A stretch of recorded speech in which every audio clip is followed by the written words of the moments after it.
تو اللہ میاں نے کیا فرمایا کہ بھائی اس کا علم اللہ کے سوا کسی کے پاس نہیں. جب اللہ تعالیٰ چاہے گا واقع کر دے گا، لیکن اللہ کے علم میں ہے یہ کب، اس کا ٹائم متعین ہے. پھر اللہ نے کیا فرمایا، انہا لظیٰ نزاعۃ للشویٰ. جب یہ واقع ہوگی تو جو لوگ اللہ کی نافرمانی کر رہے ہیں، جو اللہ کی آیات پر ایمان نہیں لے کر آتے، ان کو تھوڑا عذاب نہیں ہوگا. وہ جہنم کی آگ بھڑکتا ہوا انگارہ ہے، بھڑکتی ہوئی آگ ہے. نزاعۃ للشویٰ، جو کھال کو ادھیڑ کے رکھ دے گا. تدعو من ادبر وتولی، یہ جہنم کس کو اپنی طرف کھینچے گی؟ ہر اس شخص کو اپنی طرف کھینچے گی جس نے ہمارے احکام سے منہ موڑا. ادبرہ کا معنی پشت دکھائی ہمیں. آپ جب کسی کی طرف متوجہ ہوتے ہیں تو اس کی طرف چہرہ کرتے ہیں، جب منہ موڑتے ہیں، اگنور کرتے ہیں تو پشت پھیر لیتے ہیں آپ. تدعو یعنی پکارے گی یہ جہنم، بلائے گی. بالکل ایسے ہے جیسے میگنیٹ کی خاصیت ہوتی ہے لوہے کو اپنی طرف کھینچنا. پلاسٹک رکھ دیں، چپکانے کی بھی کوشش کریں تو نہیں چپکتا. بالکل یہی قرآن کا انداز ہے کہ جہنم جو ہے نا کھینچے گی کن لوگوں کو اپنی طرف؟ جن کے اندر یہ برائیاں ہوں گی. پہلی برائی من ادبر وتولی، جو اللہ کے حکام سن کے پشت دکھائے گا، پیٹھ دکھائے گا. وتولی، اور منہ موڑے گا، اعراض کرے گا. آج جتنے بھی نافرمان لوگ ہیں نا، یہ صرف نافرمان نہیں ہیں، یہ اس کی کوشش بھی نہیں کرتے کہ ہمیں کسی طرح توبہ کی توفیق مل جائے. یہ اس پہ مطمئن ہے.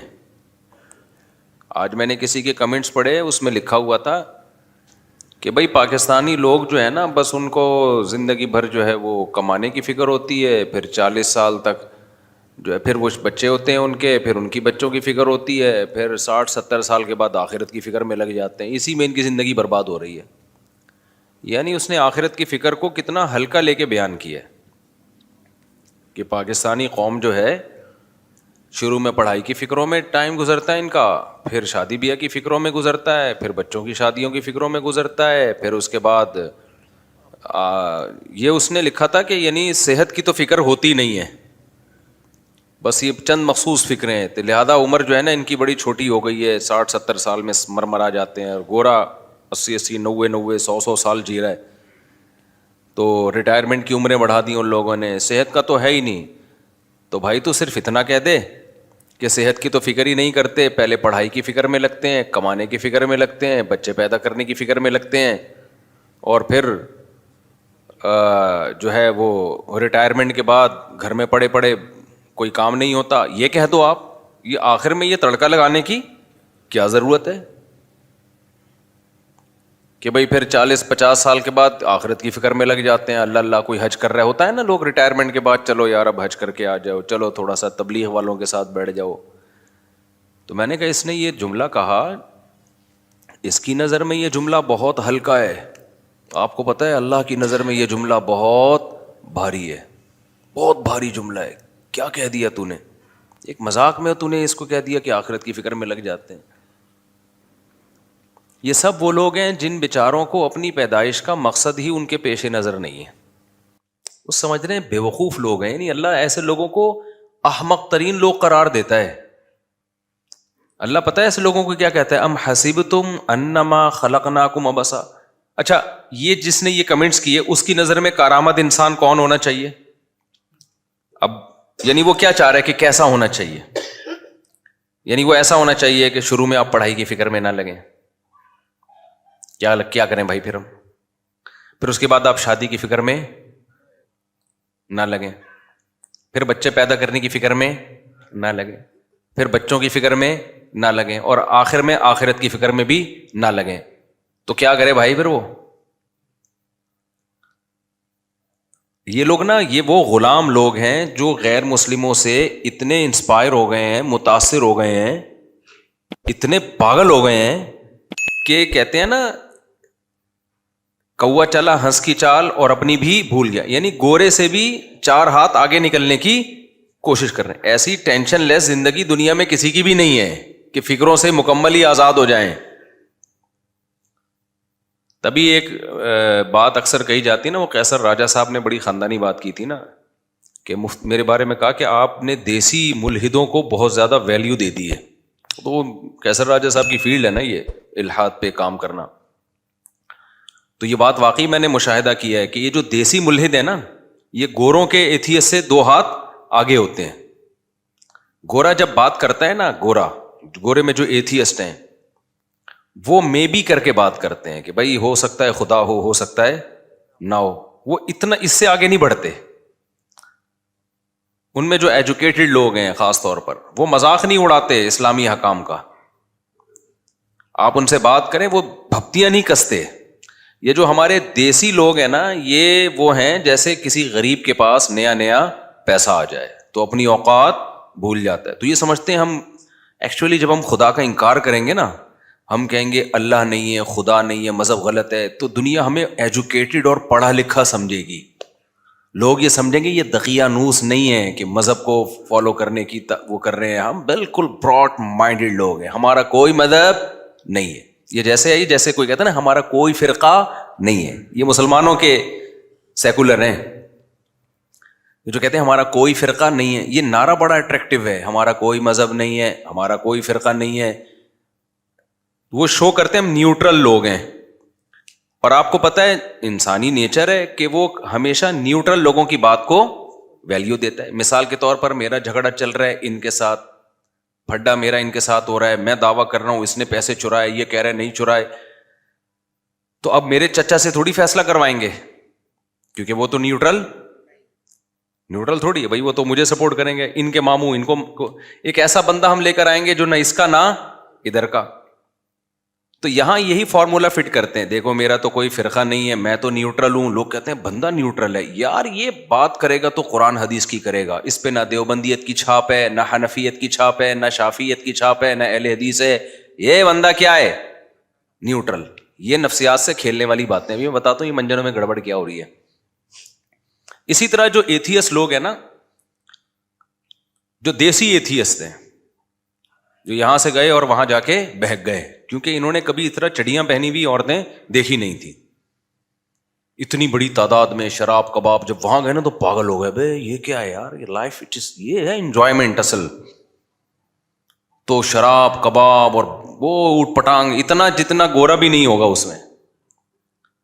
تو بالکل ہی پھر ان کو یہ مولوی لوگ اور یہ مذہب اور یہ مدرسے سب کیا لگتے ہیں. تبھی یہ آپ کو پتا ہے گوروں میں ہومو سیکشولیٹی کے خلاف بہت سارے ملحد بھی ہیں، لیکن دیسی ملحد کوئی آپ کو ہومو سیکشولیٹی کے خلاف نہیں ملے گا. وہ سارے کہتے ہیں سب کو اس گند میں ڈال دو، وہ اس میں لگے ہوئے آگے. اللہ جو میری معلومات میں ہے، ایسا دعویٰ میں نہیں کرتا، یہ ظاہر ہے پوری دنیا تو ہم نے نہیں دیکھی ہے، لیکن جو ہمیں نظر آ رہا ہے کہ یہ دیسی لوگ جو ہے نا، دیسی جو ایتھیسٹ ہوتے ہیں، یہ ان سے بھی 4 ہاتھ آگے ہیں. تو یہ دعویٰ جو لوگ کرتے ہیں نا، ہم نیوٹرل ہیں، ایکچولی ہمارا کوئی مذہب نہیں ہے، تو اب لوگ کہتے ہیں یار ان کی بات کا اعتبار کیا جائے گا. اسی طرح جو کہتے ہیں میرا کوئی فرقہ نہیں ہے، لوگ کہتے ہیں یہ کیا بات کرے گا. تو یاد رکھو جتنے فرقے بنے ہیں نا، وہ اسی بیس پہ بنے ہیں کہ ہمارا کوئی فرقہ نہیں ہے. نیوٹرل ہو کے ہی تحقیق کیے تو ایک رائے قائم ہو گئی. پھر جب اس میں بہت سارے لوگ آ گئے تو وہ ایک مسلک بن گیا. مثال کے طور پر امام ابو حنیفہ نے سب سے پہلے تحقیق، جو مرتب تحقیق جسے کہتے ہیں، تو کوئی فرقہ تھا ان کا امام حنیفہ کا؟ بولو کہ بھئی وہ فقہ حنفی کو فالو کر رہے تھے کیا؟ وہ انہوں نے بالکل کیسے کیا ہے؟ نیوٹرل ہو کے. اذا صح الحدیث فہو مذہبی، مشہور قول ہے امام حنیفہ کا، بھئی جو بھی صحیح حدیث ہے وہ میرا کیا ہے؟ مذہب ہے. تو انہوں نے اصول وضع کیے، ان کے شاگردوں نے پھر اس پہ کتابیں لکھی ہیں. تو بالکل نیوٹرل ہو کے ایک تحقیق کر کے ایک فقہ کو مرتب کیا. امام شافعی نے بھی بالکل نیوٹرل ہو کے، اس میں یہ نہیں کہ کسی کی رائے فلاں کیا کہتے، بھائی ہم ان کی یہی رائے تھی، لیکن وہ لوگ اس کے اہل تھے. ان کے پاس قرآن و سنت کا علم بہت مضبوط علم تھا. امت نے گواہی دی کہ یہ اس کے اہل ہیں کہ نیوٹرل ہو کے جب یہ تحقیق کریں تو اس تحقیق کو فالو کیا جائے, کیونکہ یہ نیوٹرل ہیں. امام مالک بھی نیوٹرل تھے, امام احمد بن حنبل بھی کیا تھے, نیوٹرل. اس میں ایسا نہیں ہے کہ فلاں کیا کہہ رہا ہے. امام ابو حنیفہ کا مشہور قول ہے نا کہ میں سب سے پہلے مسئلہ کہاں دیکھتا ہوں, قرآن میں, میں اس کے بعد دیکھتا ہوں حدیث رسول میں, پھر اصحاب رسول میں. اصحاب رسول کے بعد بھی آپ کسی کی رائے کو لیتے ہو, کہتے ہیں ہم رجال و نحن رجال. اصحاب رسول کے بعد اگر کسی نے کوئی رائے قائم کی ہے تو بھائی وہ اگر صاحب رائے ہیں تو ہم بھی کیا ہیں, پھر ہم پر نہیں پابند کہ ہم ان کو فالو کریں. تو یہ نیوٹرل ہو کے ہی تو کر رہے ہیں نا. اب آج کل کے جو فرقے آ رہے ہیں نا وہ کہتے ہیں ہم نیوٹرل ہو کے کر رہے ہیں. ہم کہتے ہیں دیکھو یہ بھی نیوٹرل ہو کے انہوں نے تحقیق کی اور ابو حنیفہ نے بھی نیوٹرل ہو کے تحقیق کی. تو اب آپ مجھے ایک بات بتاؤ, جو تابعین کے دور میں نیوٹرل ہو کے تحقیق کر رہے تھے ان کی تحقیق میں درستگی کا امکان زیادہ ہے, یہ جو آج کل کے آئے ہوئے ہیں ان کی تحقیق میں درستگی کا امکان زیادہ ہے. اگر آپ نیوٹرل ہونے کی بیس پہ کر رہے ہو تو وہ بھی تو نیوٹرل ہی تھے نا, تو کیوں نہ ان کو فالو کیا جائے. یہاں ایک مشہور وہی منجن کہ ہم نے نہ ان کو کرنا ہے نہ ان کو کرنا ہے, ہم نے قرآن اور سنت کو کرنا ہے.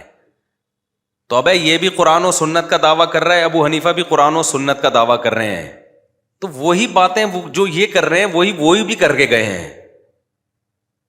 بھائی ایک چیز رہ جائے گی, بھائی ہمیں ان کی دلیل تو ہمارے سامنے پہنچی ہے, ہمیں تو ان کی دلیل پہنچی ہے. یہ دلیل دیکھو, یہ تو ریفرنس کے ساتھ ہے. ابو حنیفہ نے جو باتیں کی ہیں وہ تو ریفرنسز کے ساتھ نہیں ہے, وہ اس لیے آپ کو نہیں ملی کہ آپ نے اس کو پراپر وے میں پڑھا نہیں ہے. تو جو جہالت کا اعتراف کر رہے ہو آپ, کامن سینس کیا کہتی ہے, 15ویں صدی کے بندہ اس کو جو ہے قرآن و سنت کا پتہ ہے, اور جو فقہ مرتب کر کے چلے گئے جس پہ پوری اسلامی حکومتیں چلی ہیں, صدیوں چلی ہیں, خلافتیں چلی ہیں, لاکھوں کروڑوں علماء صلحاء پیدا ہوئے, اس کو فالو کرتے رہے, ان کے پاس قرآن و سنت نہیں ہوگا.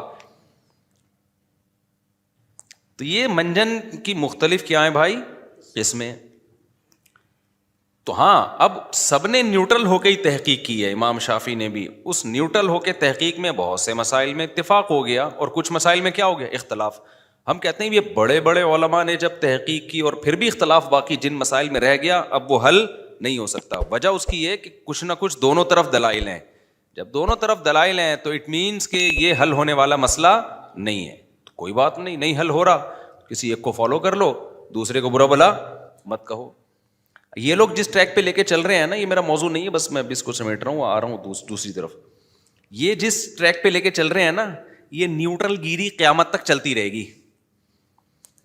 مثال کے طور پر انہوں نے کیا کہا کہ ہم تو نیوٹرل ہیں, نہ ہم حنفی ہیں نہ ہم شافعی ہیں, ہم نہ اہل حدیث ہیں, ہم تو نیوٹرل ہیں. لوگوں نے کہا یار, جیسے میرا کہیں بھی بیان جاتا ہے نا تو فوراً ایک کمنٹ آیا ہوتا ہے, بھائی یہ تو حنفی ہیں, اس نے کیا کرنا ہے, فقہ حنفی کو سپورٹ کرنا ہے. حالانکہ ایسا نہیں ہے. ہم جب نیوٹرل ہو کے کوئی مسئلے کی تحقیق سامنے رکھتے ہیں نا دلائل کی دنیا میں, تو اس میں حنفیت کو سائڈ پہ رکھ دیتے ہیں ہم, کیونکہ مجھے پتا ہے میرے بہت سے لسنر ایسے ہیں جو فقہ حنفی کو فالو نہیں کرتے, ان کو تھوڑی میں دلیل میں حنفیت پیش کروں گا. لیکن انہوں نے چھاپ بنا لی ہے. اب میں دلائل قرآن و سنت سے دے رہا ہوتا ہوں, حدیث رسول سے دے رہا ہوتا ہوں, اجماع صحابہ سے دے رہا ہوتا ہوں, تو وہ فوراً یہ کیا کر رہے ہیں, حنفی ہیں.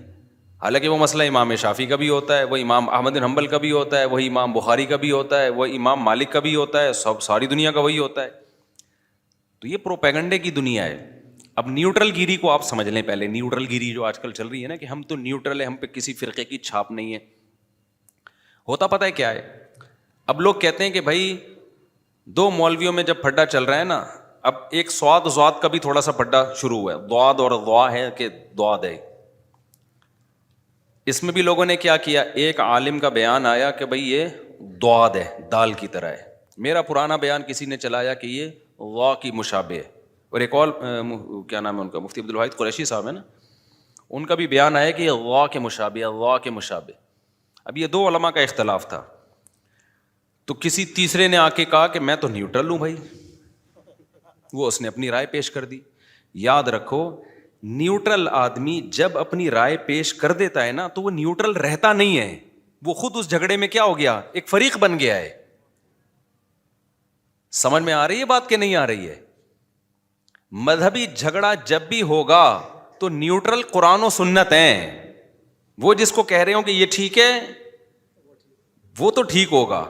اب جب عوام سے یہ فیصلہ نہیں ہو پا رہا کہ قرآن و سنت کس کو ٹھیک کہہ رہے ہیں, تو پھر تو اسکالرز ہی فیصلہ کریں گے نا, تو وہ نیوٹرل ہو ہی نہیں سکتے. نہیں آئی میرا خیال ہے بات سمجھ میں؟ مثال کے طور پر آج کسی کے کمنٹس آئے ہوئے تھے سواد دواد اور یہ جو اس طرح کے جھگڑے ہیں نا, کہ کہا کہ فلاں اسکالر ہے وہ اس کا فیصلہ کرے گا. تو مجھے خیال ہوا میں نیچے اس میں لکھ دوں کہ وہ جب 3 کا پھڈا ہو جائے گا تو پھر ہم کہیں گے کہ چوتھا ہوگا جو ان کے تینوں کے درمیان کیا کرے گا, فیصلہ, کیونکہ وہ تو بھی ایک فریق بن گئے نا. یہ بالکل ایسا ہی ہے جیسے ہم یہ کہتے ہیں کہ یہ لوگ کہتے ہیں نا یہ اتنے سارے فرقے آپس میں لڑ رہے ہیں تو اس لیے یہ سب کیا ہیں, غلط ہیں. تو جب آپ نے کہا یہ سب غلط ہیں تو آپ بھی تو لڑ رہے ہیں کہ نہیں لڑ رہے؟ نہیں یہی بات میرا خیال ہے, کیونکہ یہ سب آپس میں ایک دوسرے کو غلط کہہ رہے تھے. آپ نے کہا کہ یہ سب غلط ہیں تو سب غلط ہو کر ایک اور فرقہ وجود میں آ گیا, تو آپ بھی اسی بیس پہ پھر آپ بھی غلط ہو گئے. کیونکہ جب یہ سب آپس میں لڑنے کی وجہ سے غلط ہیں تو پھر آپ بھی تو ان سب سے لڑنے کی وجہ سے آپ تو سب سے بڑے غلط ہو گئے, کہ یہ تو پھر بھی کوئی ایک سے لڑ رہا ہوگا دوسرے کو سپورٹ کر رہا ہوگا. اور اگر سارے آپس میں لڑ رہے ہیں تو آپ بھی تو ان سب سے لڑ رہے ہو اور یہ سب آپ سے بھی لڑ رہے ہیں. تو وہی جنگ جس کی وجہ سے یہ غلط تھے اسی جنگ میں آپ بھی کیا ہو گئے ہو.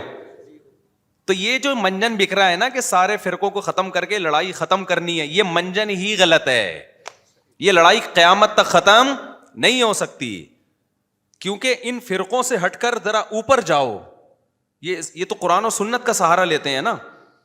بالکل جو منجن آج کل مسلم اسکالرز منجن بیچ رہے ہیں کہ یہ سارے فرقے چونکہ آپس میں لڑ رہے ہیں اور میں نیوٹرل ہوں, اللہ کی قسم یہی منجن ایتھیسٹ اور ملحد لوگ بیچتے ہیں کہ دیکھو سب خدا کو مانتے ہیں. ہندو بھگوان کہتا ہے اس خدا کو, مسلم اللہ کہتے ہیں اور انگریز گاڈ کہتے ہیں.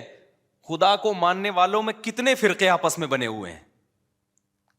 ایک کہتا ہے اللہ نے 1.25 لاکھ پیغمبر بھیجے, دوسرا کہتا ہے کوئی پیغمبر نہیں بھیجا.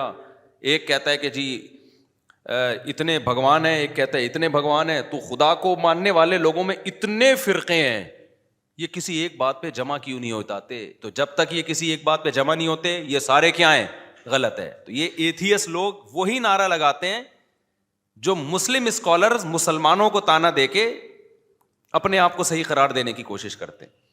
ایک ملحد کی تقریر میں نے خود سنی ہے, میں نام نہیں لوں گا. اس نے کہا دیکھو یہ ہندوؤں اور مسلمانوں کے اختلاف, حالانکہ سب خدا کو مانتے ہیں, کہتے ہیں کریٹر ہے. انہوں نے کہا جو توحید پرست ہیں, ان میں جو توحید کے دعوے دار ہیں, پرست ہوں یا نہ ہو دعوے دار ہیں, ان کے خود آپس میں جنگیں دیکھ لو, کتنی جنگیں ہوئی ہیں عیسائیوں کی. دیکھو ایتھیس عیسائیت کا بھی دشمن ہے, یہودیت کا بھی دشمن ہے اور مسلمانوں کا بھی دشمن ہے, ایسا ہی ہے نا.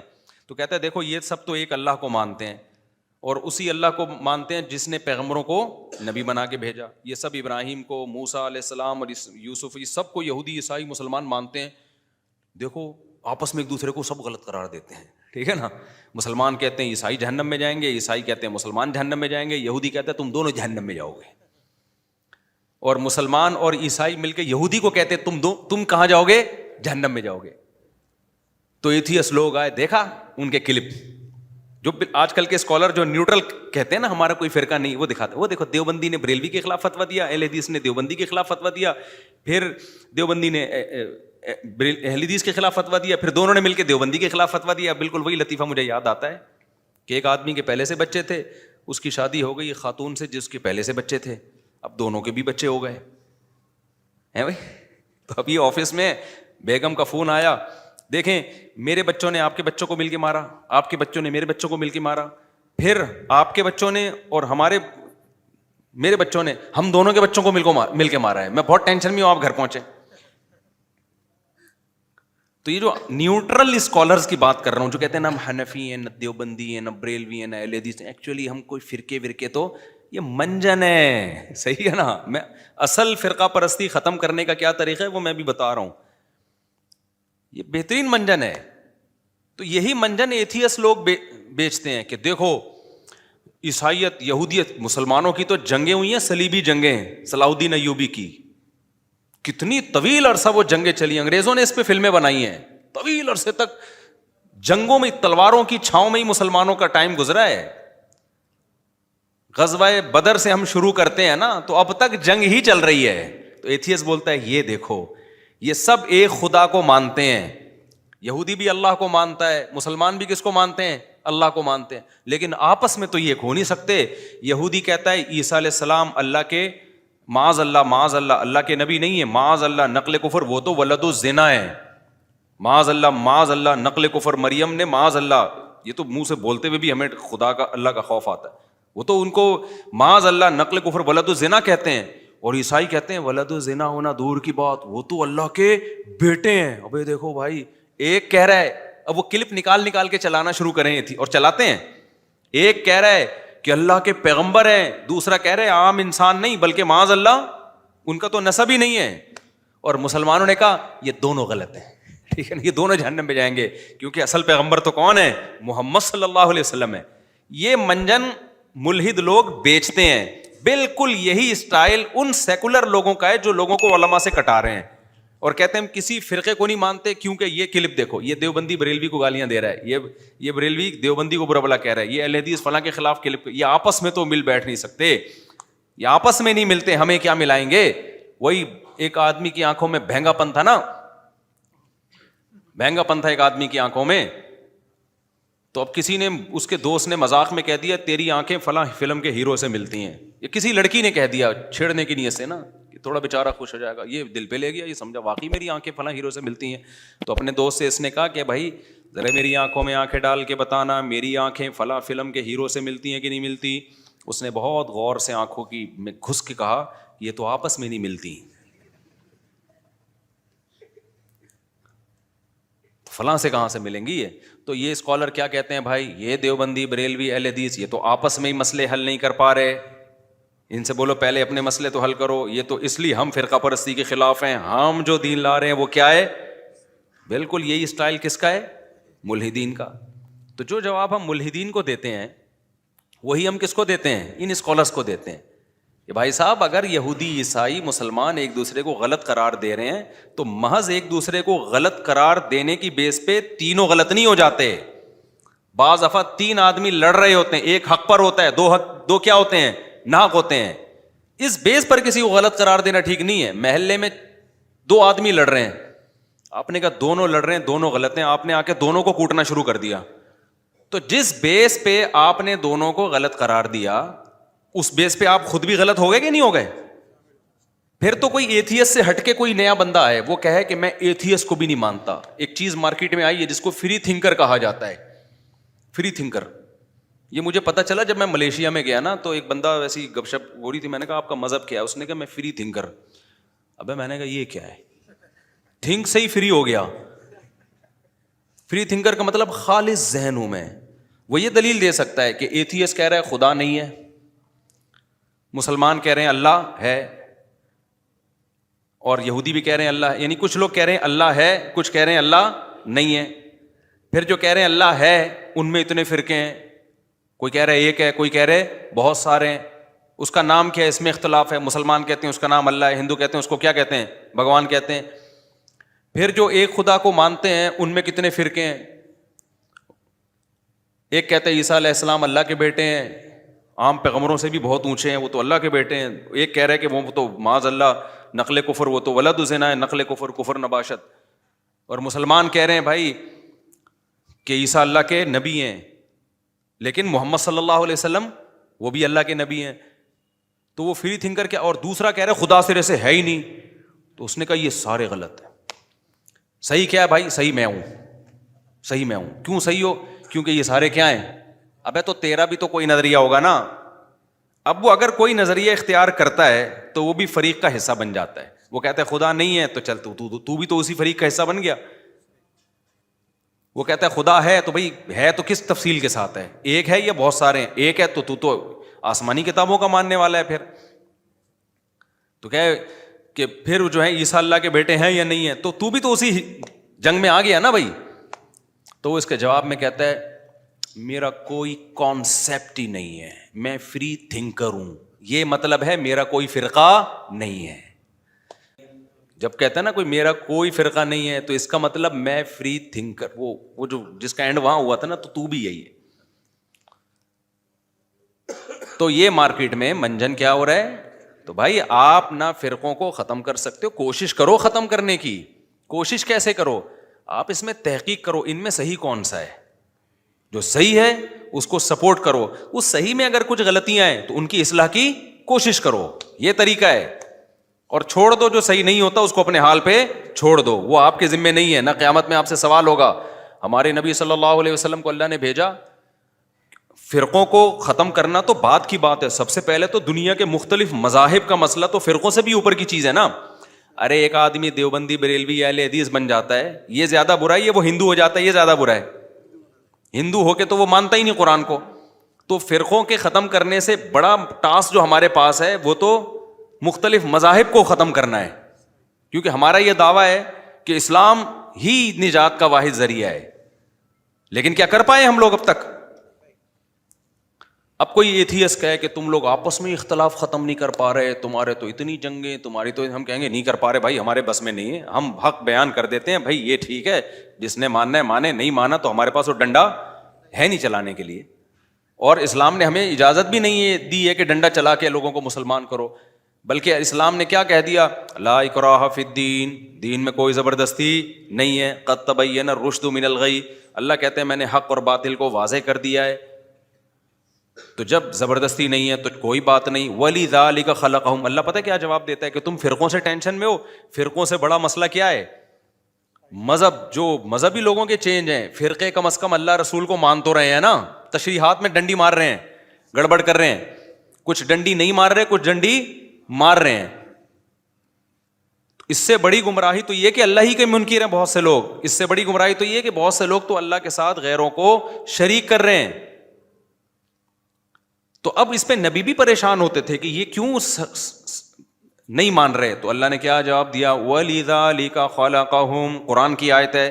اللہ نے اسی لیے پیدا کیا ہے کہ اختلاف رہے ان میں. کیوں؟ اختلاف میں آزمائش ہے کہ تم دیکھتے ہو حق کو سپورٹ کرتے ہو یا تم باطل کو. یہ اس طرح رہے گا. یہ عیسیٰ ابن مریم آ کے ختم کریں گے علیہ الصلوۃ والسلام. سارے فرقے ختم ہو جائیں. وہ تلوار کی طاقت سے ہوں گے، وہ بھی مناظروں سے نہیں ہوں گے. وہ تلوار کی طاقت سے ختم کریں گے عیسیٰ علیہ السلام آ کے. کیونکہ کون آپ کی دلائل سے کچھ لوگ مان لیتے ہیں، کچھ پھر بھی ڈٹے رہتے ہیں. کیونکہ بہت سے لوگوں کے مفاد وابستہ ہوتے ہیں، ان کو بات سمجھ میں آ رہی ہوتی ہے لیکن پھر بھی نہیں مانتے. آج ایک آدمی میرے سے الجھا نا، کہہ رہے ہیں آپ یہ کہہ رہے ہو عدالتی خلا معتبر نہیں ہے. عدالتی خلا معتبر جب ایک عورت نہیں رہنا چاہتی، جب ایک عورت نہیں رہنا چاہتی، اس پہ زور لگا رہے ہیں. میں نے کہا بھائی اگر ظلم کر رہا ہے تو پھر تو ہم بھی یہ کہتے ہیں کورٹ کا خلا معتبر ہے. جب ظلم نہیں کر رہا، اس کے بیسک حقوق پورے کر رہا ہے، کہہ رہے ہیں ٹھیک ہے کر رہا ہے لیکن وہ نہیں رہنا چاہتی، وہ نہیں رہنا چاہتی. وہ مجھے نا ظہر کے بعد وہ اسی طرح، تو کیوں اس کو مجبور کر رہے ہیں؟ فائدہ کیا رہنے کا؟ میں نے کہا اس کا حل شریعت نے بتایا ہے کہ اگر حقوق بھی ادا کر رہا ہے لیکن عورت کو کسی بھی وجہ سے میاں پسند نہیں آ رہا، تو اللہ نے ایک راستہ رکھا ہے کہ بھائی شوہر سے طلاق کا یعنی خلا کا مطالبہ کر لو. اور خلا طلاق ہی ہے. اس کو بولو مہر لے لے بھائی میری جان چھوڑ دے. شوہر اگر اس بات کو سیریس نہیں لیتا تو کورٹ میں کیس کر دے. کورٹ میں یہ کیس نہیں کرے جج میں آپ کی بیوی ہوں لہٰذا آپ مجھے طلاق دے دو. کورٹ میں کہے کہ میں بیوی جس کی ہوں دے گا وہی، آپ صرف اپنی بیوی کو دیں گے. ہاں میں جس کی بیوی ہوں نا مجھے وہی دے گا، لیکن وہ میری بات کو سیریس نہیں لے رہا. کورٹ کا مطلب یہ ہوتا ہے کہ شوہر سیریس لے. آپ اس کو نوٹس بھیج کے بلائیں تو شوہر پھر سیریس لے گا. اور شوہر کو یہ بھی اطمینان ہو جائے گا کہ بھائی جب عدالت انوالو ہوتی ہے تو میرا مہر مجھے لازمی ملے گا، ورنہ ایسا نہ ہو میں نے ادھر طلاق دی اور مہر بھی لے کے بیوی شارٹ ہو جائے. تو جتنے بھی پھر خلا کے بعد کے جو مسائل ہیں، عدت کا خرچہ، اس میں کورٹ انوالو ہوگی. جب کورٹ انوالو ہوتی ہے تو بھاگنے کا راستہ نہیں رہتا، نہ شوہر کے لیے نہ بیوی کے لیے.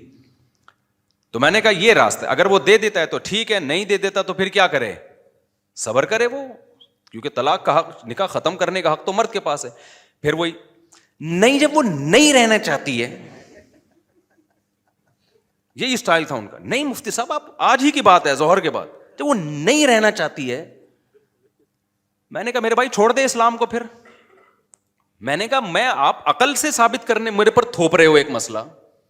یہ پتہ ہے کیا ایک لاجک پیش کرتے ہیں، ایک عورت نہیں رہنا چاہتی تو کیوں اسلام اس کو مجبور کر رہا ہے رہنے پر؟ اسلام کہہ رہا ہے یہ آپشن آپ کے پاس نہیں ہے کہ جب وہ بیسک حقوق ادا کر رہا ہے تو بھاگنے کا آپشن آپ کے پاس نہیں ہے، آپ کے پاس نہیں ہے یہ رائٹ. جب وہ بہت دفعہ سمجھا دیا نا ان کو دلائل سے، نہیں آ رہا کہ نہیں رہنا چاہتی تو اس میں فائدہ کیا ہے. میں نے کہا بھائی پھر ٹھیک ہے، آپ کی اگر 6-7 بچے ہیں نا، مجھے پتا تھا ان کے 6-7، میں نے کہا آپ کی بیگم بول رہی ٹاٹا میں جا رہی ہوں، اب آپ میرے پاس آؤ گے بھائی میں ساری زندگی پہ بیوقوف ہوں میں اس کو اس کا 10 سال سے نان نفقہ اٹھا رہا ہوں. دیکھو دلہن سے عشق جیسی محبت تو 1 مہینے کے بعد ختم ہو جاتی ہے، اس کے بعد تو ذمہ داری کے چکر میں پال رہا ہوتا ہے آدمی. ابے جو تمہیں دلہن سے پہلی رات میں لگاؤ تھا، کیا وہ اب بھی ہے؟ کوئی نہیں دیکھ رہا تمہیں. 20-30 سال 10 سال کے بعد تھوڑی ہوتا ہے وہ لگاؤ. محبت دوسرے اسٹائل میں ہوتی ہے. میرے بچوں کی ماں ہے، میرے ساتھ اس نے اتنا ٹائم گزارا، اس لحاظ سے تو ہوگی. وہ جذبات تھوڑی ہوتے ہیں. پہلی رات میں تو جو ہے نا، یا شروع کی راتوں میں تو دوست برے لگ رہے ہوتے ہیں، گٹر کے ڈھکن جن پہ ساری زندگی گزار دی وہ برے لگ رہے ہوتے ہیں.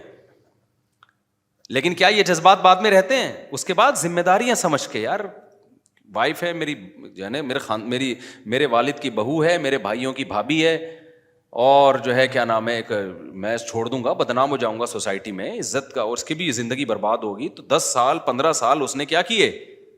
گھر بسانے کے لیے قربانی دی ہے. اگر اس کو پتا ہوتا 15 سال کے بعد یہ نکل جائے گی تو کہتا ابھی نکل جا بھائی، میں پاگل ہوں، میں 10 بچے پیدا کر کے، یہ 6 بچے پیدا کر کے تجھے نکالوں گا یہاں سے. اب آپ اس 6 بچوں کے بعد اس کو آپشن بول رہے ہو کہ وہ جب نہیں رہنا چاہتی، وہ جب نہیں، وہ ان کا اسٹائل ہی یہی تھا.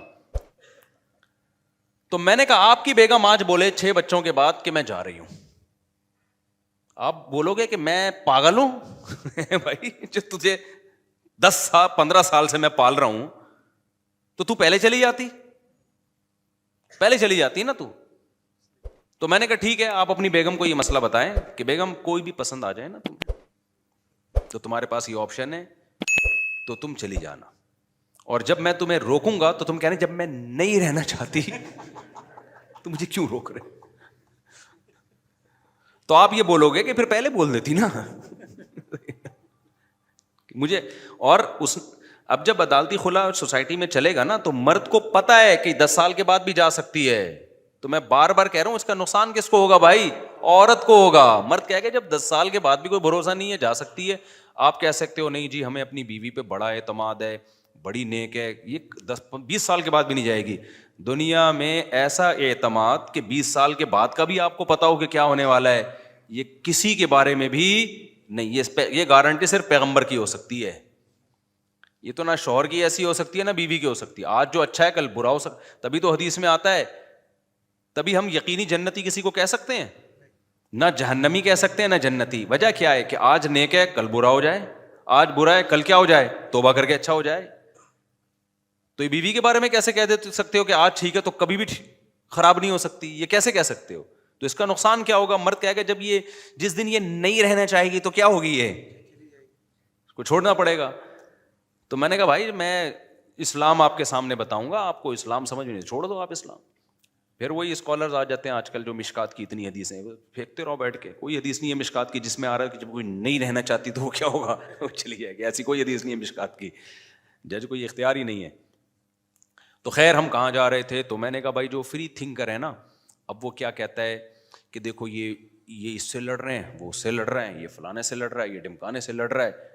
تو اب آپ نے کیا کیا؟ آپ نے کہا کہ چونکہ ملحدین کے اپنے پھڈے چل رہے ہیں، جو خدا کے منکر ہیں ان کے خدا والوں سے، اور خدا جو مانتے ہیں ان کے آپس میں، تو اب میں نیوٹرل ہوں گا. میں ان میں سے کسی کو بھی ٹھیک نہیں سمجھتا. اب نیوٹرل ہو کے تو کیا کرے گا؟ سارے عقیدے تو ختم ہو گئے نا. جو خدا کو ماننے والے بھی ختم، خدا کا انکار کرنے والے بھی. پھر جو خدا کو مانتے ہیں ان میں توحید پرست بھی اور مشرک بھی. پھر جو توحید پرست کا دعویٰ کرتے ہیں سچی مچی میں توحید پرست ہیں بھی یا نہیں ہیں وہ بھی. پھر پیغمبروں کو ماننے والے نہ ماننے والے سارے ختم ہو گئے. اب تو کیا کرے گا؟ ہم تو کہیں گے انہی میں سے جو صحیح لگتا ہے اس کو فالو کر. جو کہتا ہے یہ چونکہ آپس میں لڑ رہے ہیں لہذا میں ان میں سے کسی کو بھی ٹھیک بولو نہیں مانتا. اب کیا عقیدے تو سارے ختم ہو گئے ہیں بھائی مارکیٹ میں. تو ایک نیا اس نے فرقہ بنایا کہ فری تھنکر. فری تھنکر کا مطلب نہ میں یہ مانتا ہوں کہ اللہ ہے، نہ میں یہ مانتا ہوں کہ اللہ نہیں. یعنی یہ بھی ایک کانسیپٹ ہے. دماغ کو خالی رکھ کے زندگی گزارو. حالانکہ یہ سب سے برا کانسیپٹ ہے. یہ یوں سمجھو کہ بارش سے بھاگا اور پرنالے کے نیچے آ کے کھڑا ہو گیا. آپ کو ایک بندہ آ کے کہہ رہے یہ تمہارا باپ ہے. کچھ آپ جنگل میں کہیں گم ہو گئے تھے, اب کوئی صاحب آ کے کہہ رہے ہیں یہ آپ کے والد صاحب ہیں یا یہ آپ کی والدہ ہیں, تو آپ کیا کر رہے ہو؟ اب تحقیق نہیں کر رہے کہ والدہ ہیں یا نہیں ہے. یا تو آپ تحقیق کر کے ثابت کر دو بھائی یہ میری ماں نہیں ہے, یہ کیا ہے, میری ماں نہیں ہے. کوئی نہ کوئی دلیل کے تانے بانے آپ ملا دو, مناظرے شروع ہو جائیں گے, آپ کے ڈی این اے کی رپورٹیں آنا شروع ہو جائیں گی, لیکن آپ کا ایک کانسیپٹ ہوگا.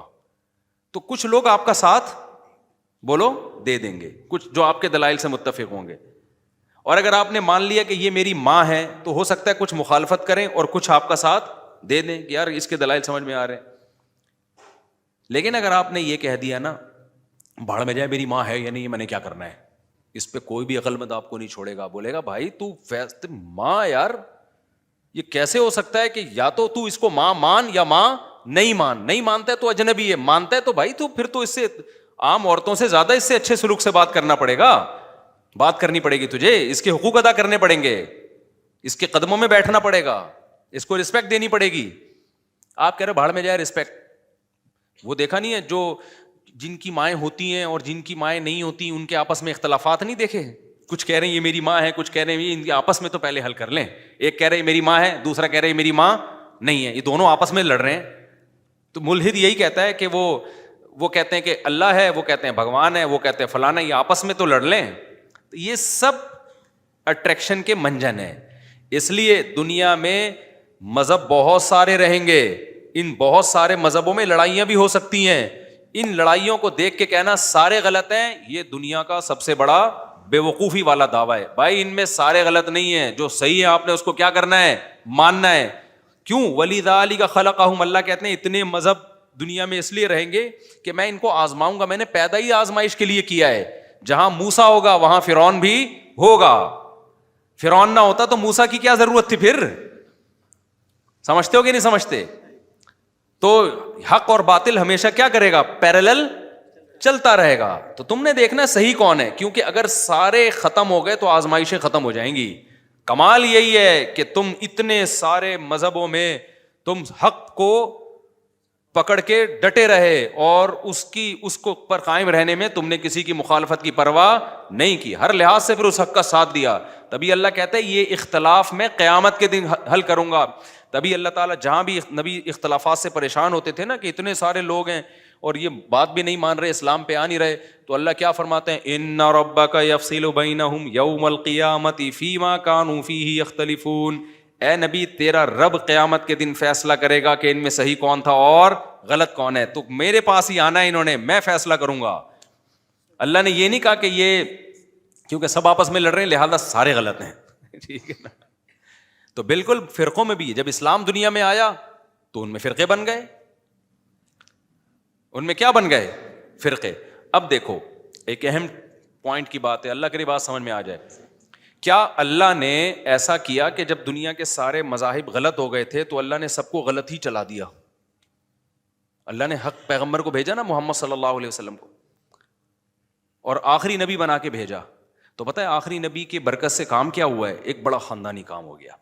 وہ خاندانی کام یہ ہو گیا, اب اللہ نے اور اس کے رسول نے اعلان کیا کہ اب اسلام جب دنیا میں آ گیا ہے اور نئے نبی نہیں آئیں گے تو اب مسلمانوں میں فرقے تو بنیں گے, لیکن ایسا نہیں ہو سکتا کہ اس زمین پر کوئی ایسا ٹائم آ جائے کہ سارے ہی فرقے غلط ہو جائیں. ایک فرقہ ان میں ہمیشہ حق پر رہے گا. لہذا اس حدیث اور قرآن کی روشنی میں جو یہ کہتا ہے نا کہ یہ سارے فرقے غلط ہیں, اس کا پروگرام تو وہیں سے ختم ہو گیا. نہیں آئی میرا خیال ہے بات, آپ کی سمجھ میں نہیں آئی نا. اب اتنے سارے فرقے ہیں نا, کہہ رہے ہیں یہ اتنے فرقے, وہ دیوبندی کہتے ہیں بریلوی غلط, وہ کہتے ہیں اہل حدیث غلط, وہ کہتے ہیں فلانا غلط, وہ کہتے ہیں ڈمکانا غلط, ہوتی ہے یہ سارے غلط ہیں, میں نیوٹرل ہوں. تو آپ کا نیوٹرل ہونا قرآن و سنت کی روشنی میں آپ کے گمراہ ہونے کی دلیل ہے. سمجھتے ہو کہ نہیں سمجھتے؟ نیوٹرل ہونا آپ کے گمراہ ہونے کی کیا ہے, دلیل ہے. کیونکہ اس کا مطلب آپ ان سب کو غلط سمجھ رہے ہو, تبھی تو آپ نیوٹرل کی طرف گئے ہو نا, کہ نیوٹرل بنے ہو. آپ کو ہونا یہ چاہیے تھا ان میں جو صحیح ہے اس کو سپورٹ کرو, اور جو غلط ہیں ان کو کیا کرو, حق کے کا ساتھ دے کے باطل کو کیا کرو, اس کی حوصلہ شکنی کرو, اس کا حصہ بن جاؤ اس جنگ کا. ہم تلوار سے جنگ کی بات نہیں کر رہے, ہم زبان سے جنگ کی بات کر رہے ہیں. جیسے دو آدمیوں کی بحث ہو رہی ہے, آپ نے کہا سالے دونوں غلط ہے کیونکہ دونوں بحث کر رہے ہیں. نا نا نا نا نا نا نا, اگر حق ان دونوں میں منحصر ہے, یا تو یہ ہو سکتا ہے کہ دونوں واقعی غلط ہوں, لیکن اگر آپ کو دلیل سے ثابت ہو گیا کہ یہ 6 آدمی آپس میں بحث کر رہے ہیں, یہ 6 غلط نہیں ہو سکتے, ان میں ایک صحیح ہے باقی 5 کیا ہیں, غلط ہیں, تو پھر ان کی بحث اور مناظرے اور فتوے بازی کی بیس پہ آپ نے یہ کہنا کہ یہ سارے غلط ہیں, یہ غلط ہوگا. کیونکہ ہمیں بتا دیا کہ ان 6 جو بحث کر رہے ہیں دلیل سے پتہ چل گیا ان میں ایک ٹھیک ہے, تو اب آپ نے اس بحث سے جان نہیں چھڑانی ہے, جو صحیح ہے اس کا حصہ بن کے آپ نے بھی اس بحث میں ان کے ساتھ شریک ہو جانا ہے. بھائی جان جس چیز کی سمجھ میں آ رہی ہے ادھر ہاتھ کھڑا کریں. مجھے لگ رہا ہے یہ ٹیکنیکل باتیں ہو رہی ہیں جو اوپر سے گزر رہی ہیں, سب کی سمجھ میں آ رہا ہے الحمدللہ. بعض دفعہ آسان بات ہوتی ہے, میں ویسے ہی سوال کھڑا کر دیتا ہوں اس میں. تو اب میں آپ کو بتاتا ہوں, بات ادھر چلی گئی ہے تو اس کو کمپلیٹ کریں میرے بھائی. اور ایک بات آپ کو بتاؤں یار, تم ابھی چھوڑو, پھر میں وہی الفاظ استعمال کروں گا نا. دیکھو علم علماء دیوبند کے پاس ہے, آپ کو صحیح بات بتاؤں میں, علم علماء دیوبند کے پاس ہے. علم میں ایک ہوتی ہے کوانٹٹی, ایک ہوتی ہے عمق. میں نیوٹرل ہو کے یہ بات کر رہا ہوں. آپ کہہ سکتے ہو کہ آپ تو دیوبندیت کی چھاپ آپ پہ لگی ہوئی ہے, لیکن میں نے کیا بتایا کہ جب آپ فریق مخالف سے خطاب کرتے ہیں نا تو پھر نیوٹرل ہونا پڑتا ہے. جیسے میں اگر عیسائیت سے بات کروں گا تو میں قرآن کے دلائل تھوڑی دوں گا ان کو, کیونکہ ہم تو اسلام کو مانتے ہی نہیں, تو میں قرآن سے ہٹ کے پہلے قرآن کے برحق ہونے کی دلیل دوں گا. وہاں مجھے نیوٹرل ہونا پڑے گا. تو میرے عقائد وہی ہیں جو علماء دیوبند کے عقائد ہیں. کیوں ہیں وہ میں بھی بتاتا ہوں. لیکن جب میں اہل حدیث سے بحث کروں گا, جب میں کسی بریلوی مکتبہ فکر سے بحث کروں گا, تو پھر میں تھوڑی دیوبندیت کا حوالہ دوں گا کہ حضرت مولانا تھانوی نے یہ لکھا تو پھر میں اس سے اوپر جاؤں گا. میں کس کی بات کروں گا؟ اپنا برحق ہونا. یہاں تک کہ علماء دیوبند کا برحق ہونا بھی میں قرآن و سنت سے ثابت کروں گا, اور اگر ثابت نہیں ہوگا تو مجھے چھوڑنی پڑے گی دیوبندیت. تو میرا مقصد تو صرف یہ ہے کہ یہ جو لیبل لگنے کی وجہ سے لوگوں نے کہا ہے نا کہ یہ اتنے سارے فرقے ہیں, لہذا یہ لیبل غلط لگایا جا رہا ہے. یہ صرف کیا ہے, ایک منجن بیچا جا رہا ہے, ایک اچھا عنوان لگا کے, اور کچھ بھی نہیں ہے. تو میں اب دیوبندیت سے نکل کے بات کر رہا ہوں, نیوٹرل ہو کے, کہ ہم نے ہر طرح کے علماء کی کتابیں پڑھی ہیں. علم میں کوانٹٹی بہت ہے, علم کے اندر جو عمق اور گہرائی چاہیے نا, جو گرفت چاہیے, وہ ہم نے بر صغیر میں علماء دیوبند ہی میں دیکھی ہے. جب آپ ڈیپتھ میں جاتے ہو نا کسی چیز کی, المحند المفند کا واقعی مجھے کچھ نہیں پتا تھا کیا ہے یہ تو لوگوں نے اچھالا اس کو. جب میں نے اس کا مطالعہ کیا, اس کے دلائل دیکھے, میں نے کہا یار یہ تو خاندانی کام ہے, خدا کی قسم یہ تو بڑے زبردست عقائد ہیں. یہ تو وہی عقائد ہیں جو صدیوں سے چلے آ رہے ہیں اور قرآن و سنت سے مزین ہیں.